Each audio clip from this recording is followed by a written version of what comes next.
What's up, everybody? Welcome to South Beach Strategy. Today we have a great show for you. We're going to be talking about reprogramming the subconscious mind to help you become a higher achiever. And who better than to help us with that than Coach Tiffany. Coach Tiffany, thank you for coming. Thank you so much for having me. How are you? I'm great. How are you? I'm amazing. And what brought you to South Florida or Miami Beach? Now you're traveling right now, right? I am. So I lived in South Beach for 10 years, but now I'm just back for the week to celebrate my birthday. Nice. Happy and help on some birthday. podcasts. That's awesome. Thank Great. you. When's your birthday? It was a few days ago on the 13th of August. Okay, nice. Yeah. Sweet. Okay, and you had a good birthday? I had the best birthday. Miami's like a great birthday destination, right? It's just a place, it feels like home to me because I lived here for so long. So all of my best friends are here. We got to have some really nice, intimate dinners and some of the best places. So Yeah, talk had to a us great about this time. because, this is South Beach Strategy, so it can't just be all business. Of What were the course. birthday plans? Talk to us about the fun. Yeah, so the birthday plans were Pilates, walks on the bay, that bay walk. Most people don't know about it. And then going to Queen and Mila and Fogo de Chao. What? All We did fancy 3 birthday schmancy. dinners, 3 in a row. Nice. Okay, and what about Yes. parties? Any parties? No. So dinners were the parties. Talking is really the party for me. I'm in my 30s now, so Nice. I stayed up with the girls. We were just talking, like at Queen, we were talking in that lounge till over midnight. So that's my party now. Just Yeah, Queen seems very nice. learned- I've never been, but it looks like a nice little spot, right? It's incredible because the entertainment's great. Having the saxophone artist and the aerialist. Only Miami is that just another normal Thursday. Yeah, it's like a show with a dinner, right? Yeah, but I've learned now. I lived in Miami, so I've seen the party scene. Now I really just value those deep, close friendships and the deep relationships that way. So that's all I wanted to focus on for my birthday. Nice, I love that. I haven't ate out in like 2 months. That's So amazing. So I've been eating at home every day. So I'm like, I gotta get, when I finally do step out, I gotta figure out where I'm gonna go break the diet. But right now I'm going hard. Yeah, I love that. Are you doing your own meal prep? Or I do, my own meal prep and shakes. A lot of 2 protein shakes a day and then 1 meal prep a day. So, but it's the same Okay. thing every single day, Yeah. Just staying focused, staying there. Because you go to Queen one day and then you throw off the whole program, For sure. That dinner's got to be like 3,000 calories. I only eat like 2,200 for the day. Yeah. So, I gotta watch it. I was getting heavy, I was going hard for a little while and I was like, Yeah. wow, I gotta start watching my figure, For sure. That's such a South Beach thing. Yeah, when I got on the scale and I was like, whoa, who's this guy? 209. This is a Yeah. lot, So I was like, let me get back on track, Routine's easier anyways because it's less decision making. I've been on the Definitely same, very structured counting macros since April. So this is the first week where I'm just Yeah, enjoying. you have a reason to enjoy. I plan on enjoying my birthday too, but that's not till January, so I got some time to go hard. You got plenty of time. So before Coach Tiffany existed, who were you? Talk to us about your journey to becoming Coach Tiffany. Yeah, so before I was Coach Tiffany, I was really just a nerd.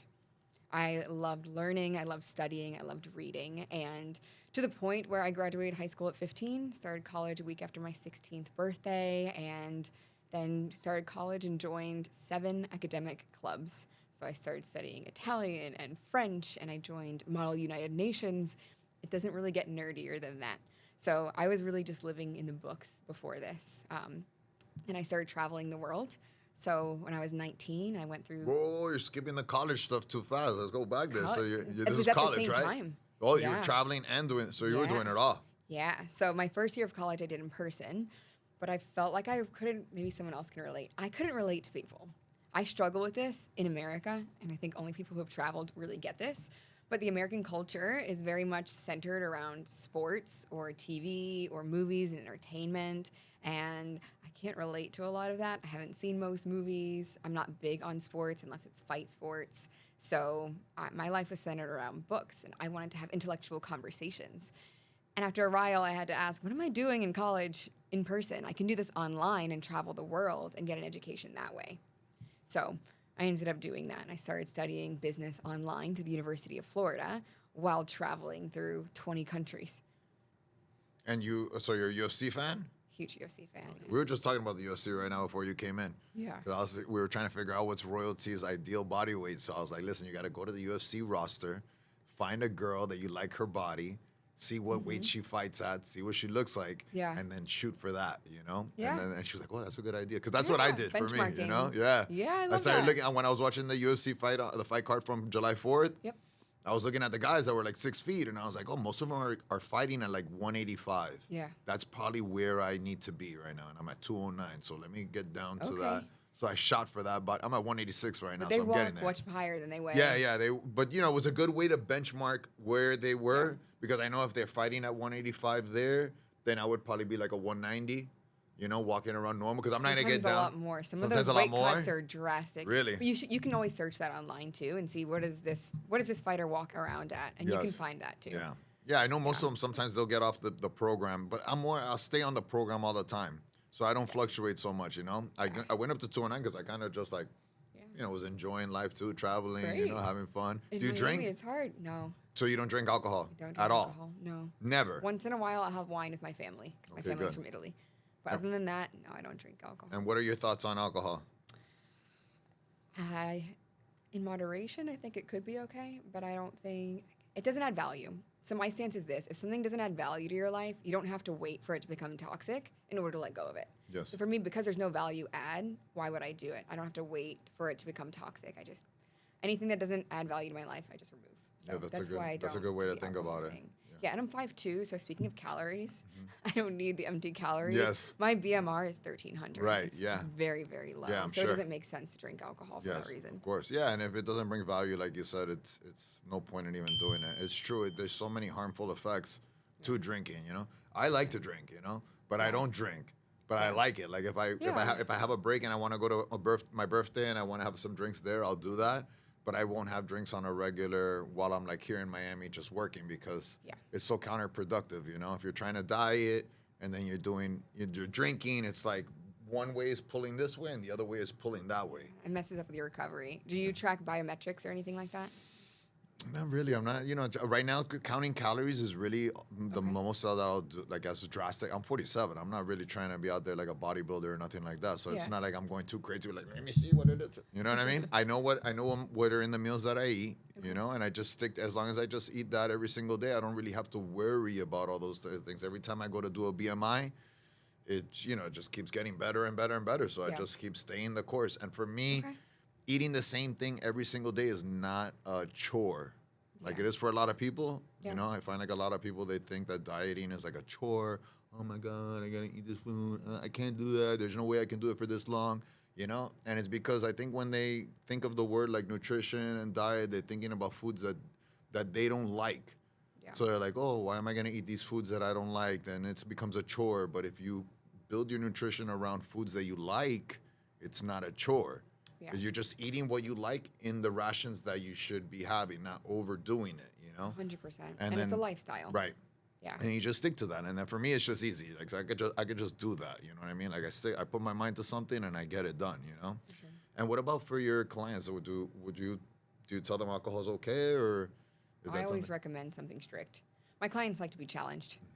So I will go all the way and say, no, go without it. But most of my clients don't drink. I actually had that as one of the original questions for client intake forms to see what lifestyle habits were. And it was over 70% of the people who applied to work with me had already removed alcohol from their lives. Really? Which I found interesting. So that was probably step one. Yeah. Yeah, exactly. But the reason I asked about biometrics, I've had majority of my clients who work with me long term get an Oura ring or a whip strap, so that they can see how their body is responding to their sleep, how it's responding to recovery, their training that they're doing, the stress load that they have. And once they've seen the numbers and how their body responds to alcohol, they've let it go entirely because it's just not worth it at that point. Yes. So most of them don't. And that's because people come to me for productivity and performance. Right. If you want to be in the top 1% of performance, then you're going to do things a little bit differently. Am I judging and saying never drink alcohol? I'm not going to say that. It's a big part of a lot of people's lives, especially culturally as well.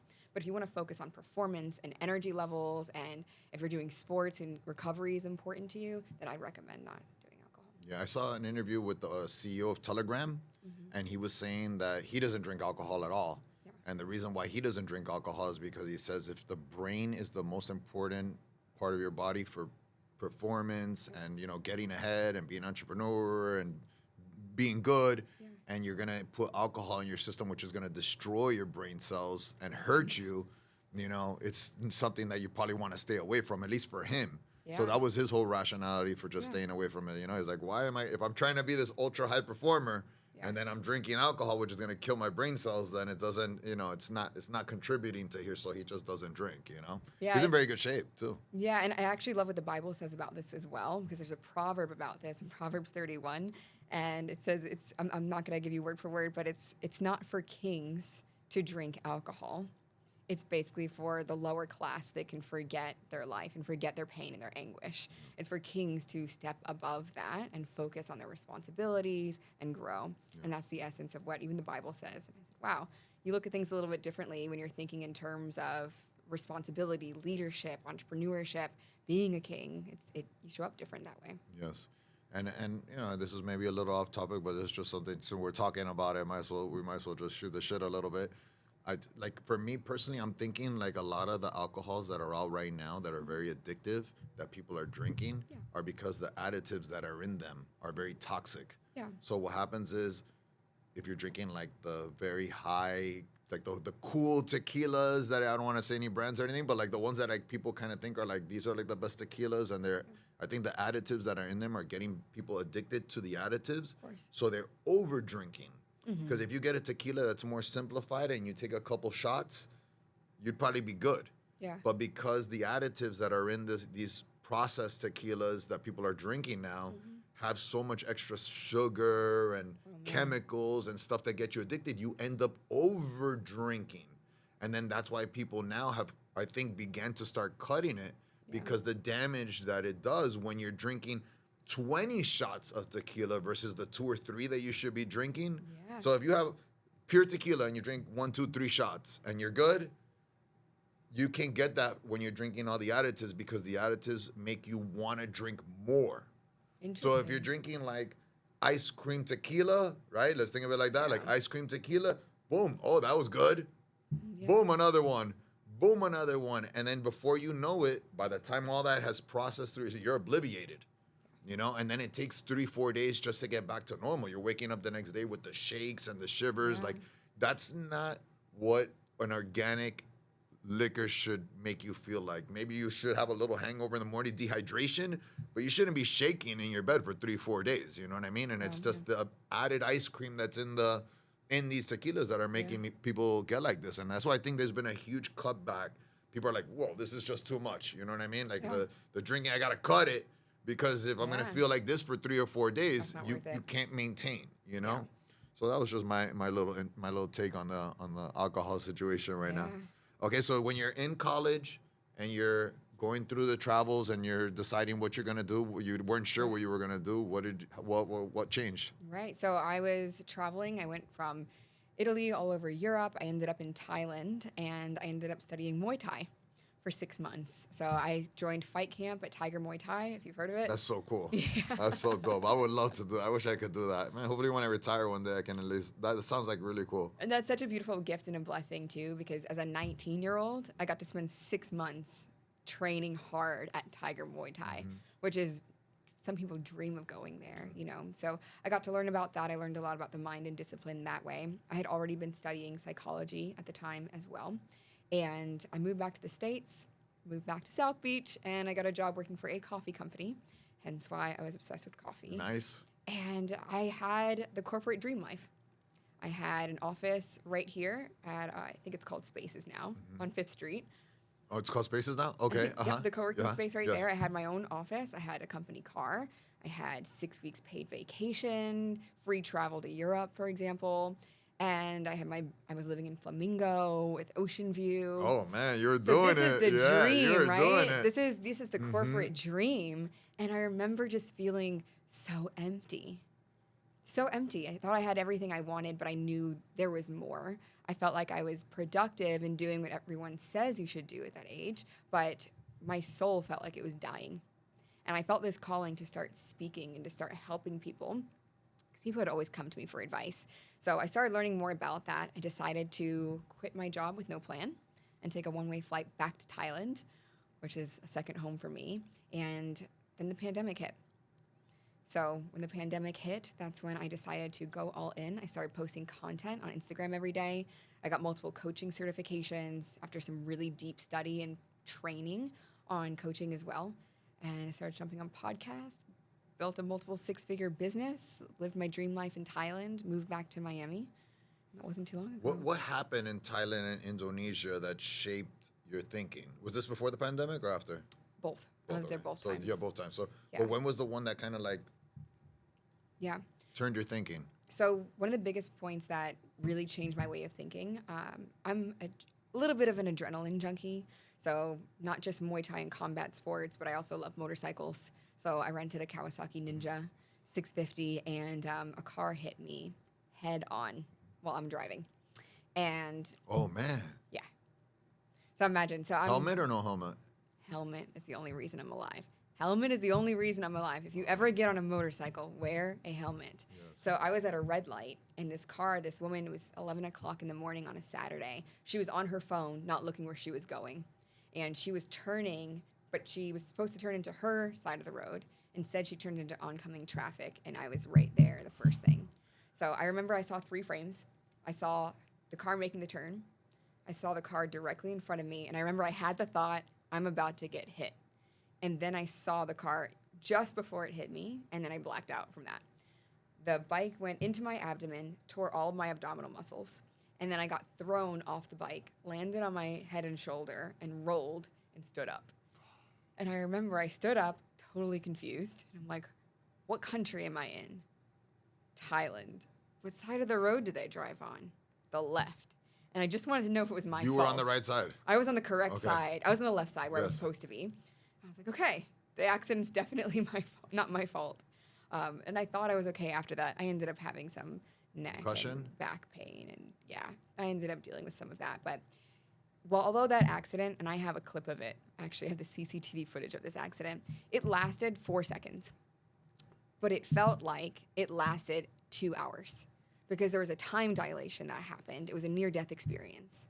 And in that near-death experience, I had a full life in review. I got to review all of my memories, some important decisions that I made over time, and I really got to assess my life. I was like looking at it in terms of judgment, like how did I do in Earth School? And I was blessed in the way that I felt I didn't have regrets. Like I did things the right way. I was proud of my character and the person I came into. And at the same time, I didn't pursue my purpose. And I knew my purpose was to help people. Instead, I was focused on money, I was focused on travel, and I was focused on pleasure.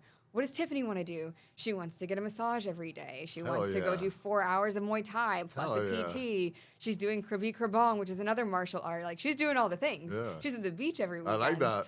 But that's all about me. Uh-huh. And I had to sit with myself after that experience and think, what is the legacy that I want to leave behind? How do I want to impact other people? The reason I felt so empty is because I was only thinking about myself in those things.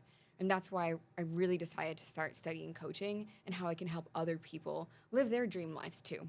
And so I left like a hedonist lifestyle and it became much more purpose focused. And that's where I really felt my soul start coming to life. So that was the biggest pivotal moment for me.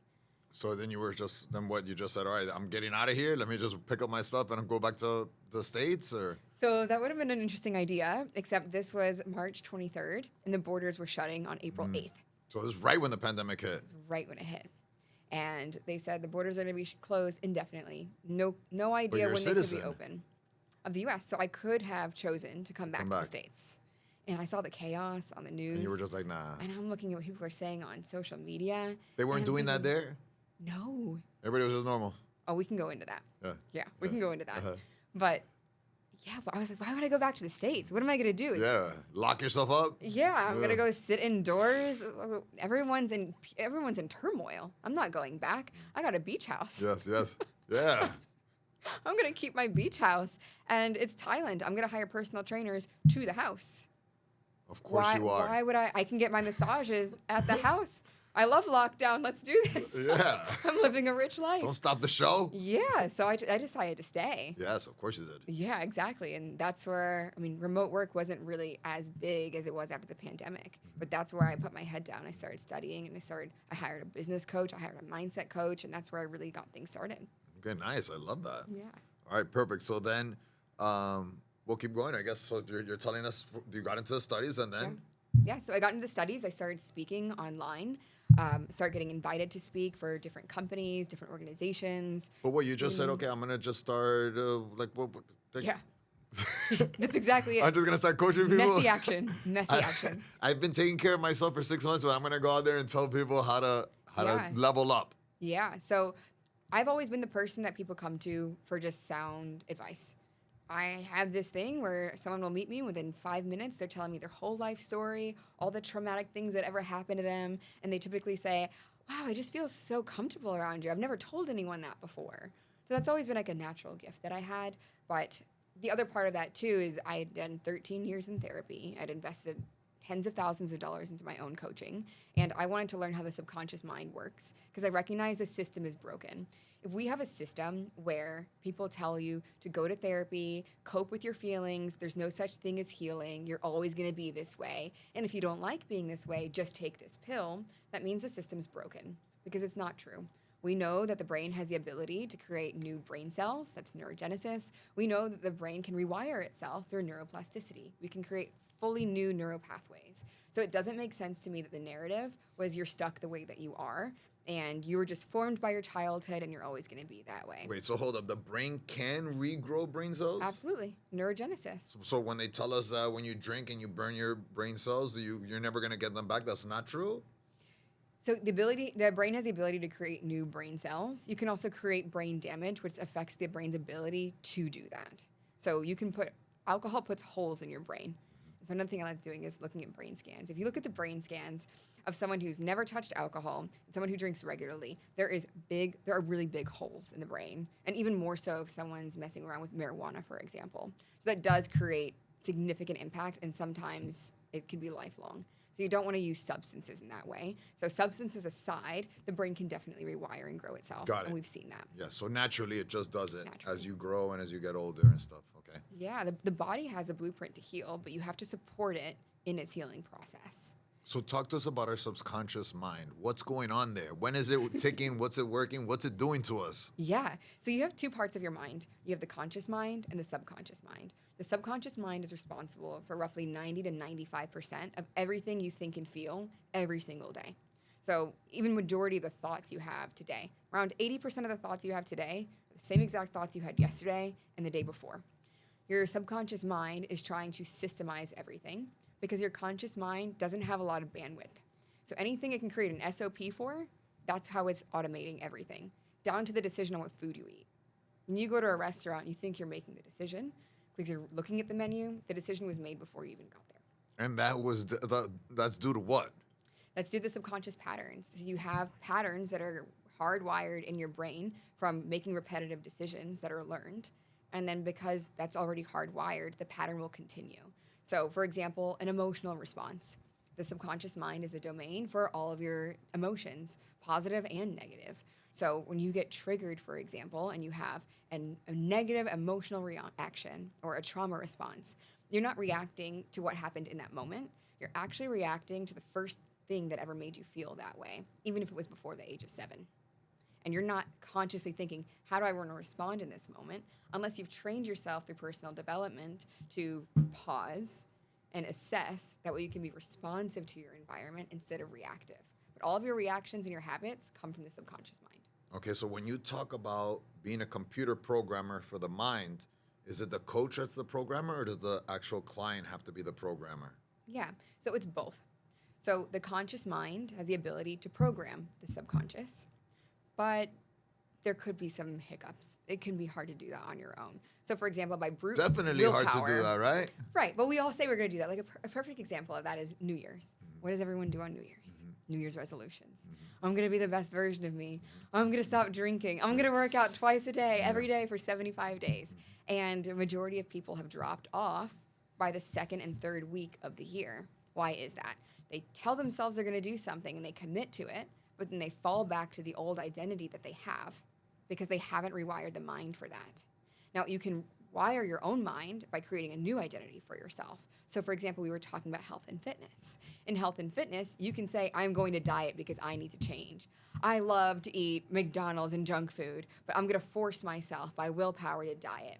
That's not sustainable long term because we're not going to rise to the level of our goals. Right. We're going to fall back to the standard of the identity we've set for ourselves.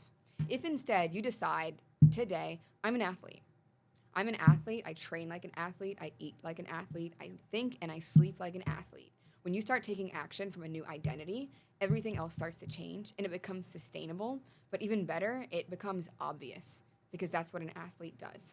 So all change that's lasting has to come from the identity level rather than this place of willpower, because our conscious mind does not have the capacity to continue forcing you to make those changes every day. So what is something that you recommend to people to do so they can actually make a change? Because like, at least with me, like, I know this is stupid, but like with my diet, I get asked about this thing like 5 times a day minimum. And I have the same conversations with the same people over and over and over again. And then as soon as I'm done talking and I turn around and I walk away, they're eating the same shit they were eating the day before. You know what I mean?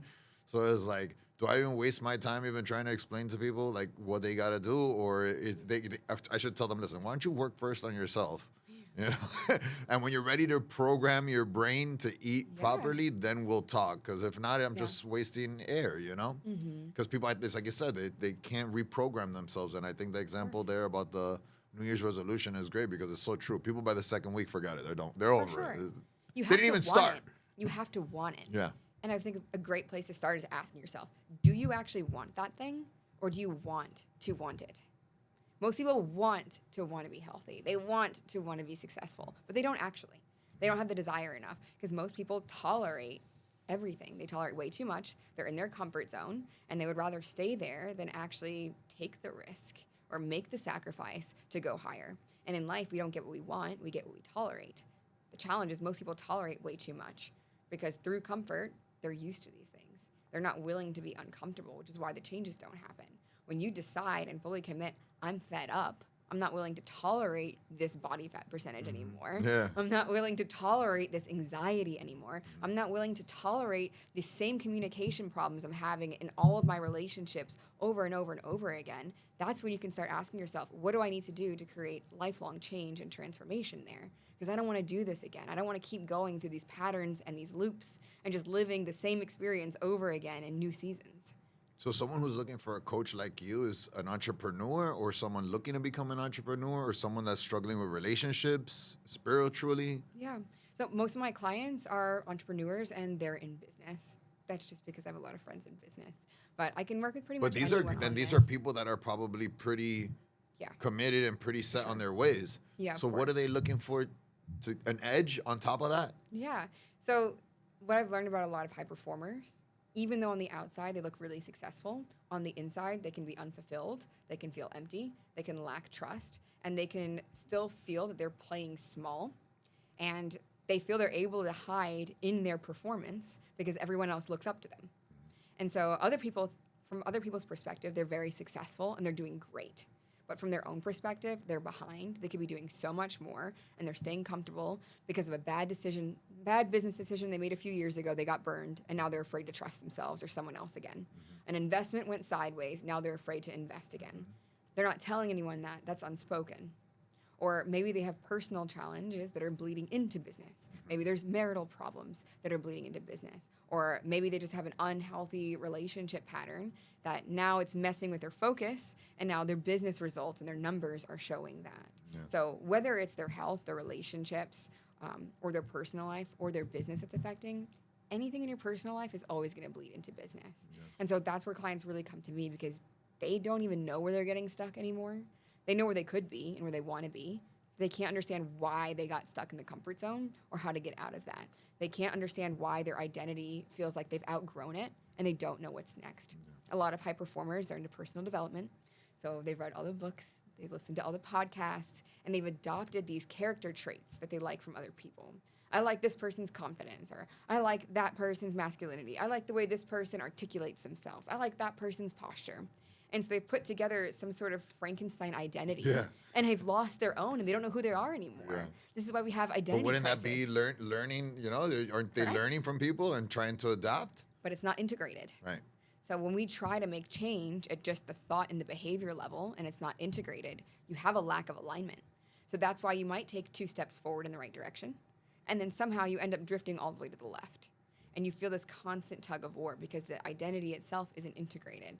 When you don't, that's why the identity level has to come first. Because if I am Tiffany, but I'm saying I want to be like Elena Cardone, for example, and I'm going to act like her when I speak on camera. Unless on my own level of identity, I'm already there on the inside, there's going to be this incongruency that's showing up. It's going to make me start feeling like an imposter, to which I am, because those character traits are not embodied inside of me. And that's why you have to really penetrate the subconscious mind to make me the most confident version of myself. And at that point, I'm not thinking about Elena Cardone. She's amazing. I'm not thinking this person's competition. I'll never be like that person, or I'm going to copy them. All of that goes out the window. I'm not even thinking about which personality or character traits I want to adopt. I'm just looking at how can I become the version of me that God created me to be? How can I reach my own potential? And at some point, every entrepreneur feels that shift, especially with motivation. Yes. A lot of high performers, they're motivated because they want to get away from something. Maybe it's trauma in the past. Maybe I don't want to be like my parents. I don't want to be like where I came from. And at some point, you're so far away from those things that that can't be your motivation anymore. And then the frustration hits. How can I be motivated? Because I have everything I've always wanted. I'm not motivated by running away from something. Now you have to switch and be motivated by your purpose, by your potential, by vision, and be pulled forward. But that's something that a lot of people struggle to shift with as well. So pretend I'm your client and I'm calling you and I'm saying, hey, Coach Tiffany, you were recommended to me, and I'm looking to achieve more and get ahead. Where do we start? Yeah. So what is the transformation that you want to create? I just want to continue to achieve more. I found myself through ups and downs in the business world. Being an entrepreneur over time. I also have not dedicated time to like family life. I don't have a family, stuff like that. Yeah. So I kind of I'm trying to like just maybe see what I can do to be more focused, get ahead, and also still make time, because I kind of have this idea of like I would love to have my business first, amazing, before I focus on like relationships and stuff like that, because I want to bring something good to the table. I can't build a business and build a relationship almost at the same time. It's kind of tough.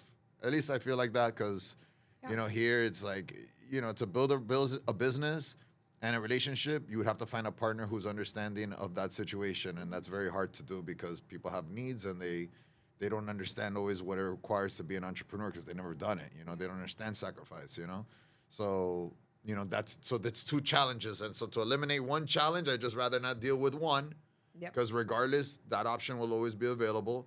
But the business, without that, I can't do anything, What is it that you're no longer willing to tolerate that you have been for too long?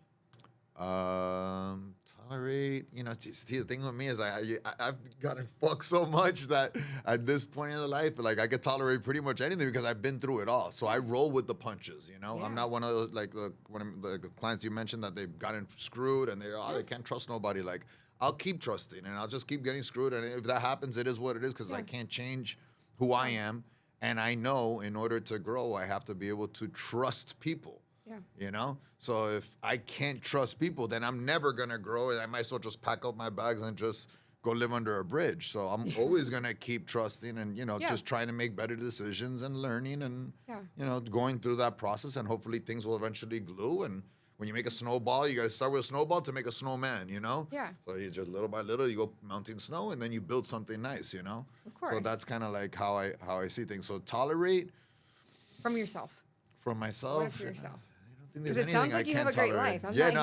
I'm not hearing that there's a problem, because it sounds like if you wanted it. At 47, you start to notice that your life becomes a lot better when you simplify things. Of course. So what I did was I said, instead of having these humongous goals that are just going to stress you out every single day, like I see some guys that are entrepreneurs that want to be high achievers, that they're just super stressed out because they're trying to accomplish so much.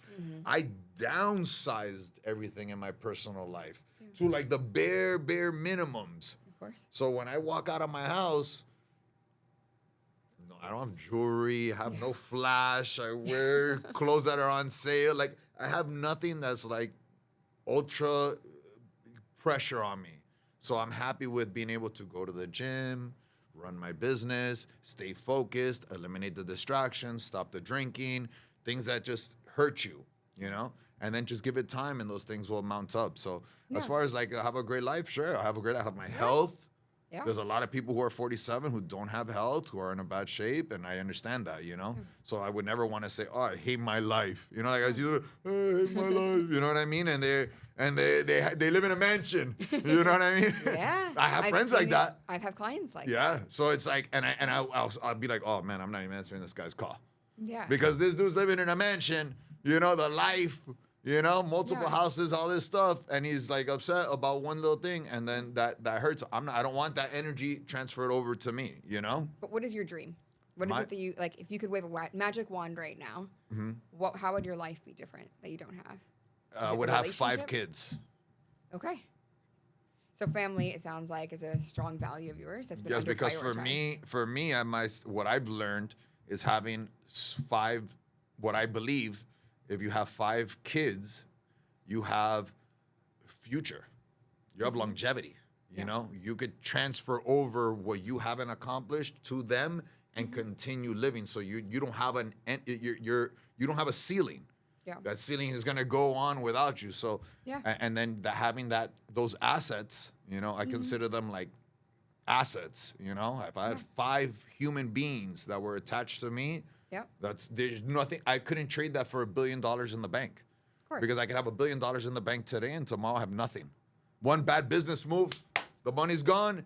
The kids will always be there. You know, they're gonna continue to grow. So that asset can't be taken from me. So I'll have longevity in other ways. You know. So is the goal to be a father and a husband? Is that the goal? Yeah, I wouldn't want to have the kids without the whole family structure, which is why I don't have them. Okay. Because I want to make sure that if I have them with someone that's going to be there with me as a partner to help me raise them, you know? So I feel like that decision is very, very important, you know? So is it that you're attracting the wrong kind of women, or is it that you're not putting yourself out there? Well, in like what way I are you said, sabotaging since right that? now the focus is the business. So you're just not choosing. The focus is the business. Yeah. I focus on that, and that's what I've been focusing on for the last few years. You know, my business was great, then went through like a slope. So when I went through the slope, and I was by myself, I said, okay, so I don't have any distractions. I don't have any I don't have anything holding me back. Let me go all in on what I'm doing. Yeah. And then when I get to a certain point where I feel like I'm comfortable enough to support 5 kids too, because I don't want to bring them into my little studio, you know what I mean? It's like I walk in the room and there's like a bathroom there and a bed, you know, I don't have any place to put them right now, you know? Yeah. So when I'm in a position to do that, then I will, you know, then I'll circle back and do that. But now I do have like kind of like a timeline where I'm like, okay, I want to start, you know, picking up the pace here. You know what I mean?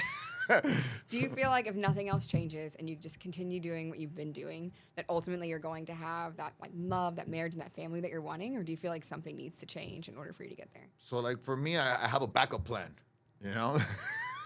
Oh no. Yeah, I have a backup plan. All right, I can always adopt. adopt. Plan. I can always adopt, you know?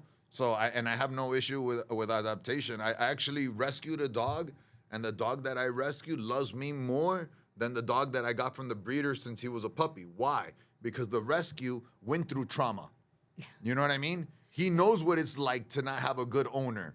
So when I walk in through the door, that motherfucker's like jumping off the bed, like super dog. Like he hadn't seen me in 5 years, and it's only been like 5 minutes, you know? So I can still get what I want from that. And like my closest people, like obviously my sisters, like my closest, my mom, I'm close with my family, but like my best friend is not related to me, and we're like this, you know? Yeah. So we don't have to be blood. And then I have blood that I don't even talk to, you know? Mm-hmm. So the blood part is not really like, that's not, you know, I just want to have some people that I bring up and that are there for me, you know, down the road. Remember what I did remember when I rescued you? Okay, but you would want a marriage first before adopting still? Or you would just adopt? So I'm not going to get married just to get I don't even know if I'm going to get married, because I don't want government involved in my relationship. I don't need the government to tell me what to do. I'm very capable. Right, because if I'm going to be with someone, I'm going to be with them because I want to. Not because my lawyer's saying, damn, man, we got this contract here. You know what I'm saying? Yeah. We got to have some skin in the game. Yeah. You know, as a man and as a woman, my belief. Mm-hmm. We can get married in the church, but legally, where I got to hire lawyers if we don't like each other anymore? No. Because I want you to be free as well. Yeah. I want you to choose me, you know? And if I got you wrapped up in a contract, like if you have a car that you don't want anymore, but you're in a contract, you got to pay that thing. And you're like, fuck, man, I got this car. It's a piece of shit. I got to pay for it, but it's not going to ruin my credit. That's why you're paying the car, not because you love the car. Yeah. So I want the woman to be with me because she loves me. And if she doesn't, more power to you. I support you. I want to be your friend apart from your partner. Yeah. You know what I mean? There's no strings attached here. I'm going to be good no matter what. I promise you that, you know? And I want you to feel good. And I'm going to handle my responsibilities because I have a track record of proving it. Yeah. You know? I don't have anybody out there chasing me for money or looking for stuff. You know what I mean? Jay Kuza takes care of the things that he's got to take care of one way or another. So the woman can rely on that. And if we're going to be partners on the kids, that I'm going to take care of them. You know what I mean? But in terms of your goals, your goal is to find like a life partner. And then if you can't have kids on your own, adopt. Yeah. That'll be the but in plan that B. order. That'll Okay, be so the that's plan the B. plan B order. Yeah. So what is behind the not prioritizing putting yourself out there? Because in order to find someone, inevitably you have to look and you have to be a match for that. And you need the relationship skills and development in that area. Yes. So we're focusing on the business. Yes. What you're sharing with me, I'll flip it this way. Imagine saying I'm so busy focused on business that I don't have time to focus on my nutrition and go to the gym. For you, that would be absurd. You train all the time. Right. Right? Right. Relationship's the same. Right. But see, so for my business and the nutrition and the exercise, they go all hand in hand. And a healthy relationship will as well. Yes, A healthy relationship a healthy one. will pour Correct. into that. It has to be a healthy one. Correct. And it's very tough. And so what I'm hearing is that you're actually projecting past experiences onto what a future experience could be. I'm very And so if open-minded there's I start from starting from scratch and not dragging anybody into any past experiences. I would not do that. I'm not going to say someone's going to do something because somebody else did that. Like I said, I'm open to trusting people, you know? But also not actively putting yourself out there. And that's your deepest desire. I put myself out there. Myself out there. But, you know, you learn from your mistakes, you know, and you kind of look for that part. It's the learning from mistakes. Learn from mistakes and then saying, I don't want to waste your time or mine. Yeah. You know? So if I see, what I feel about relationships is I think a lot of people get stuck in them because they get comfortable and they can't sleep alone at night. Guys and girls have an issue where if they sleep alone, they cry like babies. Yeah. I can sleep alone. I need my boyfriend here. That's not me. I sleep like this. I put a mask on my face. I woke up today at 11. I put a mask at 11 o'clock and I woke up at 11. Oh, shit. What the fuck? The daylight was out already and everything. Yeah. Sleep like a baby. Yeah. You know what I mean? So that's not my problem. But that's a lot of people's problem. So they put up with certain things because they want that feeling at the end of the night that somebody's there. But why the hell do I want to be cuddled up with someone I can't stand? But that comes from discernment as well, being able to discern where someone is in their spiritual journey, right? Some people get in relationships. You know Maslow's hierarchy of needs? No. Okay. So as a psychologist, Maslow's hierarchy of needs, and we can probably add that in also with editing. But some people get into a relationship just for their need of basic needs of provision. Some people get into a relationship because they need a place to sleep. Yes. Because they need to share living expenses. Yes. And that's a very low level of living because you're living in fear and anxiety and scarcity. And that will trauma bond people together. So there's people that date for that. That's all they want. They want someone to split the bills with. Yes. Good for them. There's people who just want a feeling of security, like you shared. They don't feel comfortable being alone. They need someone else. They haven't yet built a healthy relationship with themselves. And if you don't have a healthy relationship with yourself, you're not going to be able to have a healthy relationship with someone else. Yeah. It's just not going to work out. Yes. So a lot of people get stuck there as well. But when you keep going up, you have to know where you are on the map. If you're driven by self-actualization and you've developed yourself personally in every single direction, you've developed your health and fitness, not because someone told you how to do it when you were a child, but you've taken matters into your own hands and you figured it out. You did the same thing with business. You did the same thing with relationships. You learned what healthy communication looks like, despite whatever was modeled for you as a kid. You would need to find someone who's also at that same level. So what I see a lot of times in relationships is when there is toxicity or discomfort there, one person's a little bit higher than the other person is on the map. If someone who is self-actualizing is trying to partner with someone who's in scarcity, it's going to create a lot of chaos in a relationship because they're unequally yoked. So a relationship needs to be equally yoked, but that requires us to know ourselves and where we're at and what we're motivated and driven by, and then also be able to look at someone and within a few questions know where they're at too. Because if we date someone who's not at our level, it's going to be really hard to build any sort of foundation off of that. Because when you have two people who are focused on self-actualizing and they're already fully expressed, they know who they are, ideally, they're pouring into each other. They know who they are. They're not relying on the other person for happiness or validation or any of that because they can do it on their own. And that's where the healthiest relationships come from, is two fully whole, healed, happy humans that get to just pour into each other. Yes. But when you have that, you're going to multiply your income. Yes. Like a healthy, sure. healed woman I in a agree. healthy relationship, Yes. the men multiply their income. Yeah, 100%. Like, I agree. I agree. It boosts the business. Yes. It builds the business. It Yes. builds the network. Yes. I agree. I believe in a stable home life is definitely keys to success. I think if I would have had 5 kids and a family at 20, I'd probably be a billionaire right now. That's my honest belief. But because I didn't have that stability, that home life, I was, chasing the entrepreneur life for many, many years throughout my life. And I made mistakes along the way that with maybe a family would have helped me make clearer decisions, So I believe in that, and 100%.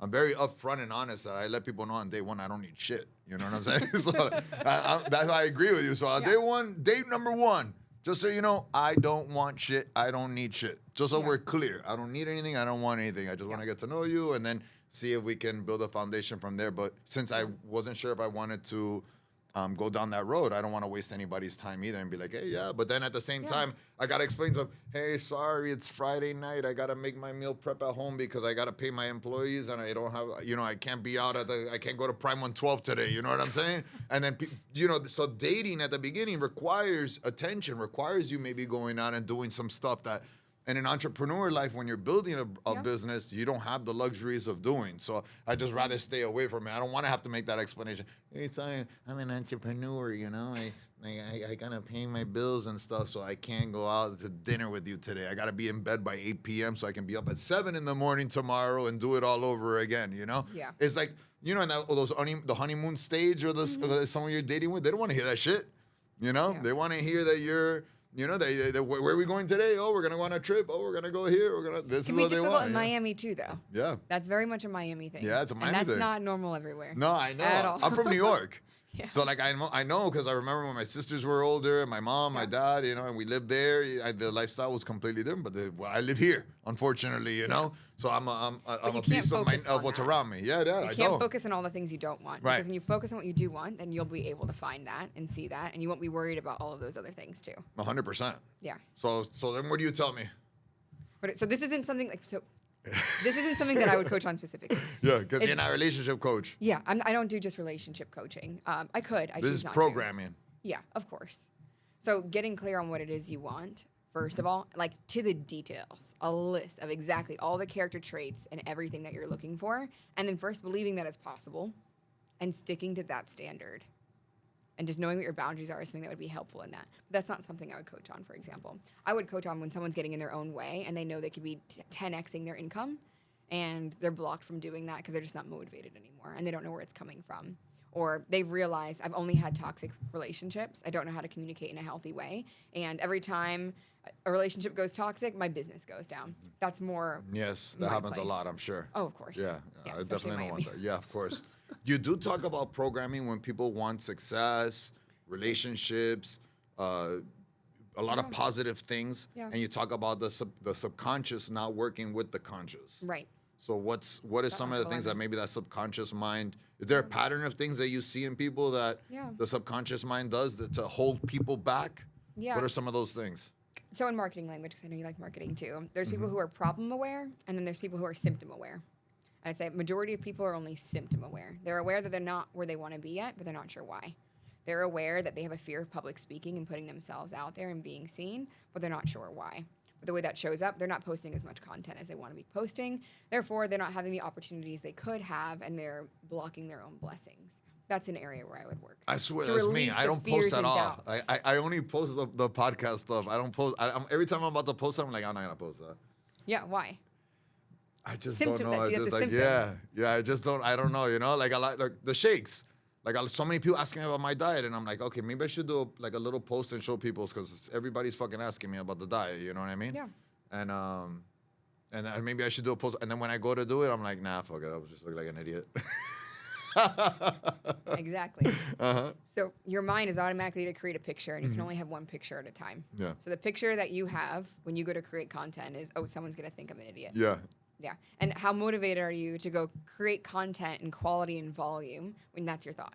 Not very motivated at all. And how much more content do you think you could be creating if you didn't have that belief? I could do so much content because I have so much content, but I just don't. Yeah. And what would it look like? Like, what would be different about your life and your business if you were posting that kind of content at volume and felt good about it? So that's why we did the podcast. Yeah. So we were like, okay, so since I don't really like to post, maybe we could just collaborate with people who do like to post.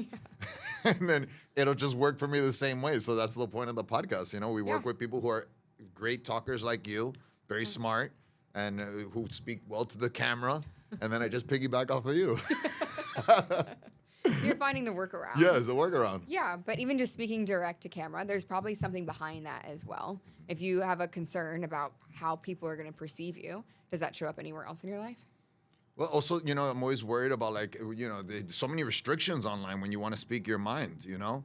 I'm a very free-minded thinker. I'm not attached to anything. I just speak what I think is right. And I don't want to be put in a situation where all of a sudden I don't have an Instagram because I said something that, like, somebody found offensive or something, you know what I mean? So I'm just like, I don't want to deal with the politics, you know what I mean? I'm not, I have my own beliefs. I'll just keep them to myself and I'll just, like, do that, you know? But your beliefs are valuable. Yes. And you have influence, which is a gift, and you have a platform, and people look up to you. Yes. And there's people who need to hear what you have to say. And But look God's what putting happens, things look on what your happens heart. to the people who have stuff to say, you know? Yeah. To the free thinkers that are out there who have stuff to say, look what they get prosecuted, they get banned, they get problems, you know? Part of it. Yeah. But look at the people I who want all start those businesses. problems.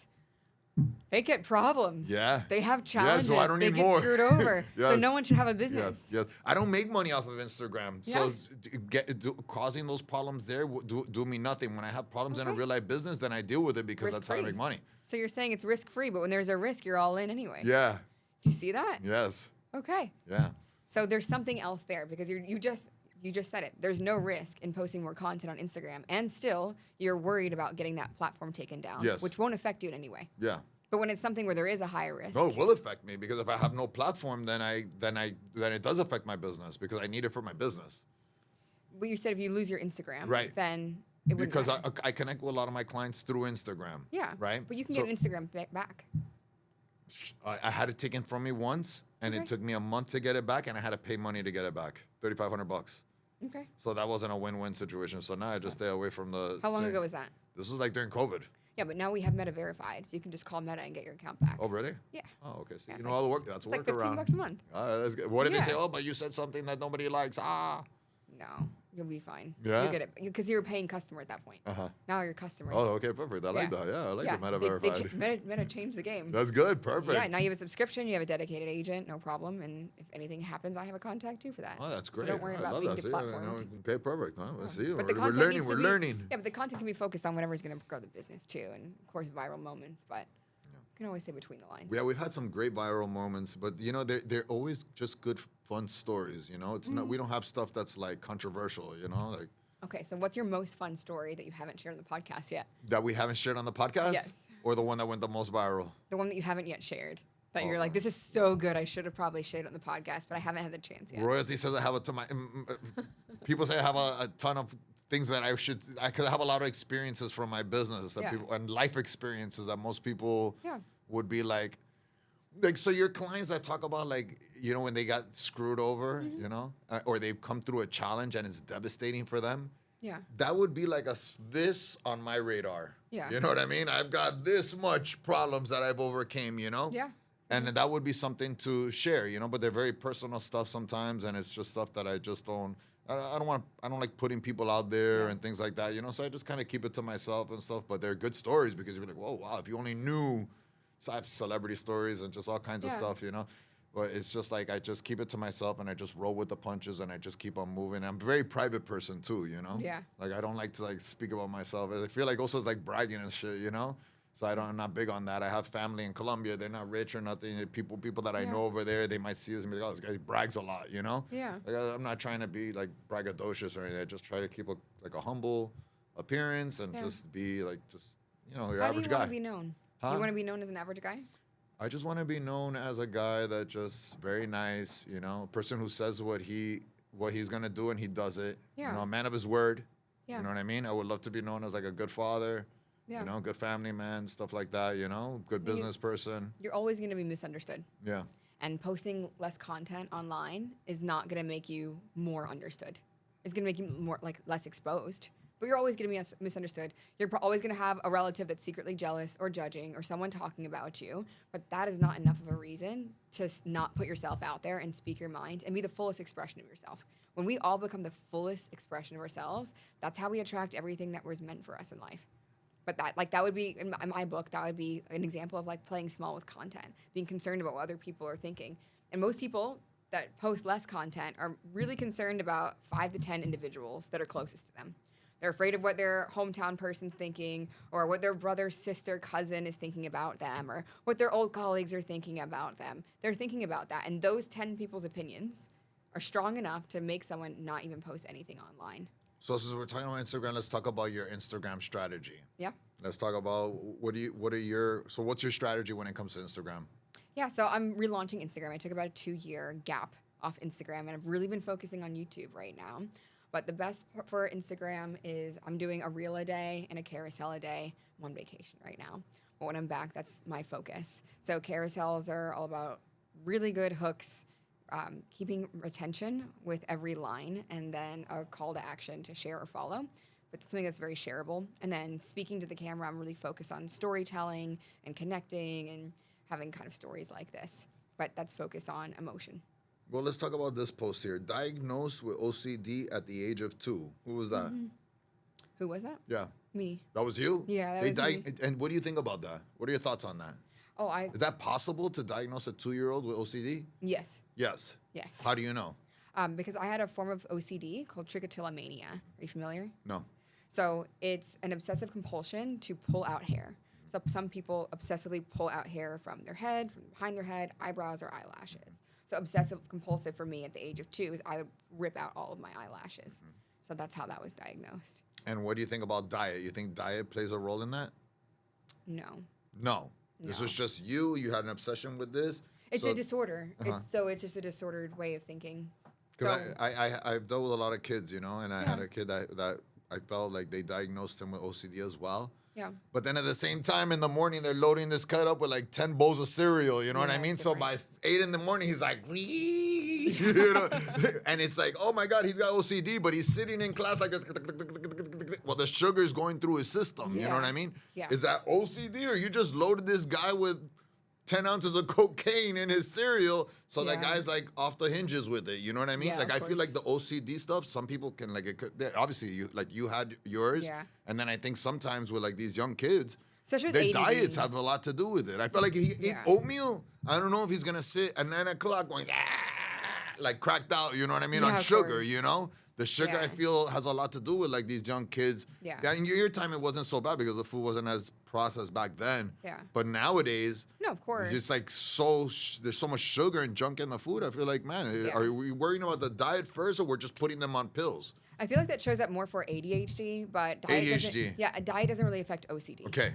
OCD is going to be that's what I was thinking. ADHD. But ADHD for sure. I think that gets way overdiagnosed, and diet has a tremendous impact on ADHD, which I've studied deeply. But they've actually looked at brain scans as well. So some people just have symptoms of ADHD based on diet, nutrition, based on how much sleep they get, for example. Others, you can see in the brain scans that someone with ADHD, their brain lights up differently. And the leading researcher and psychiatrist on that is actually Dr. Amen. He's one of my favorite people to follow. But he's done the most brain scans of anyone ever in the world, looking at ADHD and showing how different regions of the brain light up and connect differently compared to someone who's neurotypical. Right. So there is something more to it than just diet. Yes. But whether you have ADHD or not, what you eat really matters. Yes. The catch is, if you have ADHD, it matters 10 times more. Your sleep matters 10 times more. Yes. Your exercise matters 10 times more. Yes. Because if you don't have proper sleep and diet, all of a sudden those ADHD symptoms are going to be over the moon, and it's going to be very hard to get anything done. Going through your Instagram here so we can look at some of this cool content, because I'm seeing some here from your trips, right? Yeah. And then I see you're also very spiritual. Yes. So how does all that, you seem to like mesh them together a little bit. Yeah, I'm going to start speaking a lot more about that. That was a breakthrough I had. I never wanted someone to think, oh, she's too spiritual, or she's one of those Christians. Why do you care what they think? Exactly. You're always going to have pushback. That was the breakthrough I had, but I didn't want anyone to ever think that I would ever use religion as a way to be on social media because it's not like that at all. Right. But I've been teaching Bible studies and ministering to people all over the world for the last 3 years. And I recognize that while I'm working very deeply with so many people online and offline, I never really posted online about it. And so that was a conviction that I had recently. And that's what's showing up on YouTube now is you can't, rewiring your brain is amazing, but lasting change comes at the identity level. And you're only going to have that if you have that spiritual connection with God. That's my conviction. And like speaking of Instagram posts, I made one recently about how I just lost a friend. And this is someone that I helped with their business. We would talk about venture capital. We would talk about Facebook meta ad strategies. We would talk about biohacking and productivity and performance. And when he took his own life about a month ago, that was a reflection I had that I had spent so much time pouring into the business and the strategy and productivity, and he didn't live to see his next birthday. And that was a conviction I had that I'll never help someone with their business again without knowing that they're spiritually sound. Yes. And making sure that the mental wealth is there. Because if that's not the foundation, it doesn't matter how much we talk about business. Like, we Yes. need you here Yeah. on earth. So Yeah. that's what really, that was a recent pivot that I made Yeah. where I've realized everything has to start at that foundation, and we can talk about everything else at a later time. A lot of our guests that have been on the podcast all have been spiritual in some way, course. even if it's not like crazy spiritual where they're like on there like praying on Instagram, Yeah. but they have some spiritual connection and they really lay into their faith, no matter what their beliefs are. Not everybody has the same belief, Yeah. but I just feel like having a belief, whatever it is, Yeah. is good to have because it gives you some kind of foundation and like moral clarity, at least a little something to strive for, Peace. It's the peace that everyone wants because nothing else can give you a godly peace. Yeah, peace is good. Peace is important. important. I was teaching Bible studies in Indonesia. I've been teaching Bible studies online. I was gathering groups in Miami for this as well. I still have my online community. But I mean, that's kind of how Dino and I connected too, was more at Fight Sports, is I wanted to get to jiu-jitsu on time, but my Bible study would end at the time jiu-jitsu would start. And I asked for special permission. Can I be 10 to 15 minutes late on Wednesdays because I have a Bible study? And I totally understand this is about respect. So if that's not okay, I understand. Yes. But I would really I would love to do 4 to 5 Yes. days a week. And Yes. that's the only thing preventing me. Yes. And they said, sure, no problem. Yes. So I'd show up a little bit late, but I would show up different on those days. I was glowing. You could see there was something different about me. I was so happy and fulfilled. And people would ask about that. Like, what's different about you? Yes. It's like, and that opened up the conversation. So I ended up ministering to people at Fight Sports. My professor ended up getting baptized as well. And it's so cool because God ended up connecting him with a group of pastors who are black belts. And so there's a whole jiu-jitsu Bible study happening in Miami right now too, a few of them. So that's always really cool. Well, I see something here that definitely interests me. Uh-oh. I have a client that I have clients that have literally 10x their income, healed their childhood trauma, restored their marriages, and even lost 12 to 20 pounds without a workout plan. Yeah. Content requires specifically, do I still offer high-level surgical mindset coaching? Yes. Yes. Do I still work with the founders scaling high-ticket offers? Yes. Absolutely. I've helped quite a few business owners get to 100K months with online high-ticket offers. That's not the main thing that I want to do. I'm great at it because studying the mind, like, are you familiar with NLP? No. Neuro-linguistic programming. So NLP is why copywriting is so expensive, but also so effective. It's baking in subliminal messaging into advertising as well. It's learning how to communicate in sales to increase your close rate because you're able to have that influence in conversation. It's also used for healing when it comes to trauma. And so that's where I have my master's. My master's is in NLP. So I can apply that to healing work and mindset because I love working with founders. But I also apply that to marketing and copywriting and advertising and sales. And I've helped a lot of business owners pop off that way too. So I still do that on the side. This question is interesting to me because I just don't know why would it matter, but you can explain. Yep. Do I still coach men too? Yes. But so why does that matter, men or women? Does it matter? So a lot of people have made the assumption because I have a women's Bible study and I've hosted women's retreats that I only work with women. Got it. But I have a 50-50 split. Half my clients are women, half my clients are men, and it's been pretty consistently that way. But because I have a women's Bible study, I've been called out online for, oh, you only work with women. No, it's a women's Bible study, and I think there is something special about just women gathering for that, for example. And I think there's space for men to just gather too. But you can have all things. So yeah, I have spaces for just one or the other, but I do work with both. Is there a benefit to a man having a woman coach or vice versa? I think it depends on the person. When it comes to emotions specifically, I've noticed that a lot of men don't like sharing them, which is fair because men have been conditioned that it's not manly to have emotions or to think about those things and, just be quiet, don't talk about it, deal with it. And that's why men are having a mental health crisis and why the suicide rate is going through the roof for men right now. Mm-hmm. Men are learning that's not sustainable, but they don't have the skill set or the comfortability to talk about emotions. I'm pretty stoic and surgical when it comes to emotions. I want to process them and give you that release from the emotions. That way the trauma is not affecting you anymore. But I'm not going to sit here and make you feel your feelings. I don't think that's the only way to release trauma. So a lot of men resonate with that messaging of we're just going to go in surgically, find out what the root causes are of all the chaos that's happening and remove that without being soft and having to cry and do all of those things. So a lot of men resonate with that. And the women that I work with resonate with that too. I am not the feel your feelings, let's just flow with it kind of coach at all. It's like, this is where you want to go. This is the goal. This is what's preventing you. We're going to go into the subconscious mind, find out what the root cause of the anger, or the sadness, the hurt, or where all the shame is coming from. We're going to remove that so you can go further and faster. We're going to take all the obstacles off of your course. So when you are going all in on business, you can get on a rocket ship instead of staying on the bicycle that you're on. So I have a surgical approach in that way, which resonates for both men and women.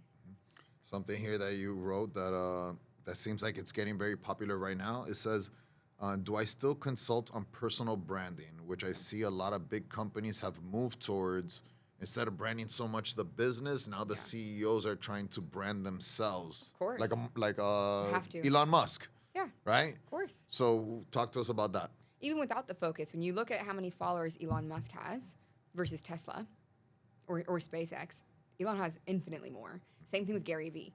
You can look at any of his companies, and he's a master at building companies. He's a media company. He's a master at branding. He has more followers because people connect with people, not brands, which is why so many brands have spokesperson or they'll create a character like Geico has their gecko.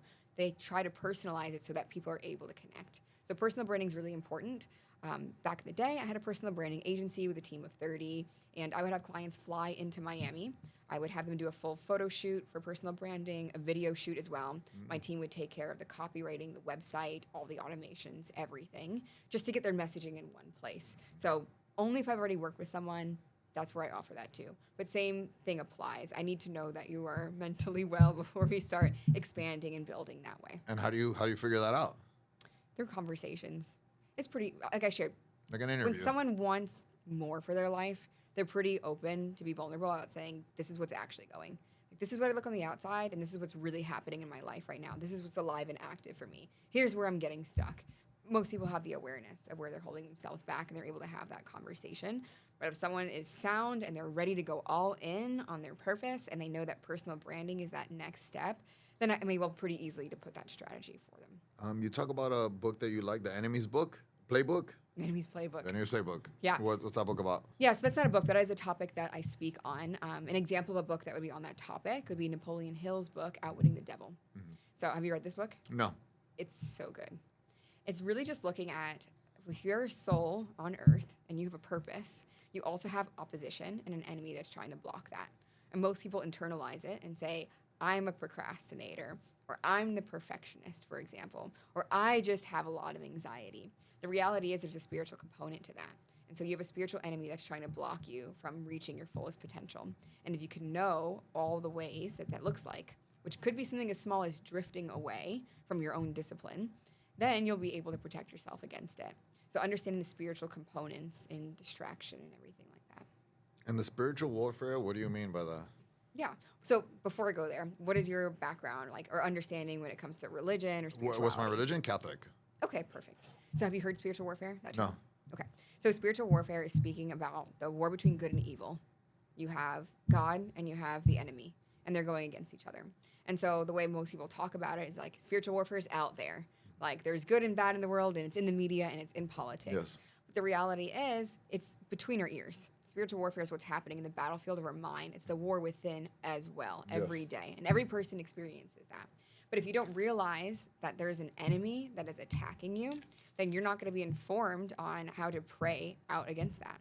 You can reach a lot of backlash for what's going on. You can have unnecessary challenges. So understanding that there is a war happening, understanding that there is an enemy that doesn't want you to reach the purpose and plans that God has for you, now you can know to pray against those things. You know how to equip yourself as well, and you know how to be really strong mentally, but in a Bible-based way. Yes. And what were some of the habits that you had to unlearn to become the woman that you are today? I had to break the entire habit of being myself. It wasn't just the small habits. I needed to break the identity because my identity didn't come from God. My identity came from the world around me. I learned to build my identity around performance, about how smart I was, and I was prideful of being the smartest person in the room a lot of times. I was very prideful around graduating high school early and just outworking people. Then work became my pride. It was performance-based. I'm going to outwork everyone around me. I'm going to work while people are sleeping. It was hustle culture. I'm going to build businesses. I'm going to help other people build businesses. I'm going to scale this company. And so then performance became my identity. My identity at times went into relationships. I'm the girlfriend, or I'm going to be a wife one day, and that's all I am. I had to really take all of that away and ask, who does God say that I am? And what was his identity for me? What does it mean to be a daughter of in the kingdom? What does it mean to be even a Christian? And how do I stay in alignment with that? Until I restore the identity that God gave to me, I was just performing what I saw. That could have been something that was seen on TV or something heard in music or the chaos that I witnessed living in South Beach at the age of 19, right? You gotta learn how to be based on the people around you. When I stripped away everything I learned from my environment and just turned to God and say, what do you say about me? I was able to unlearn all of those other things as well. And any of those bad habits started to break off of me simply because the desire to do those things was completely gone. So it was like a spiritual reawakening. Yeah. And for somebody who's watching this who knows that they can accomplish more, Yeah. and they just feel like they're not able to get it out of them, what is something that they need to start with to examine with themselves?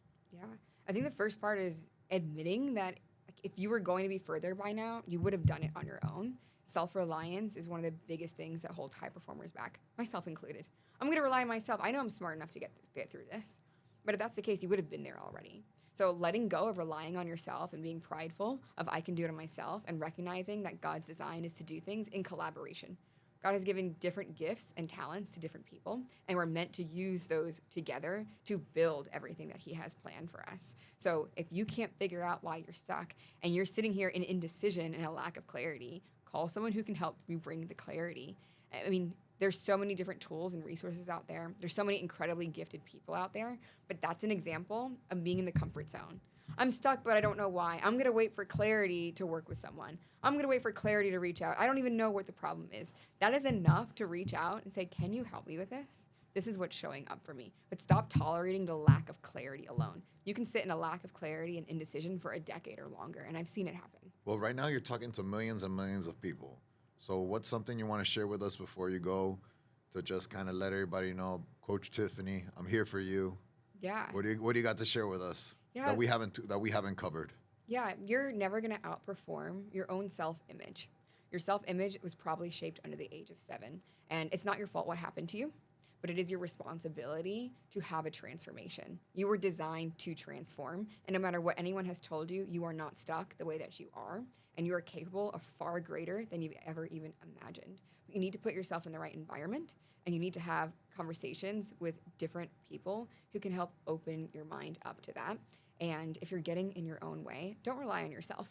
That's a really lonely place to be relying on yourself. So, jump onto my YouTube if you like this kind of content. Learn more, expand your mind, but put yourself in different environments. That way you can see how much growth is even possible for you.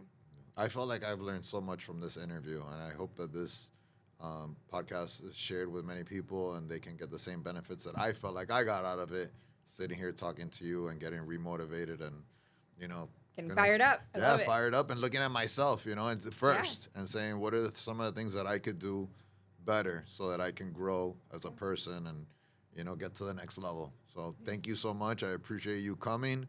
We're going to share everything on the channel. We're going to tag you. We're going to collaborate. Yeah.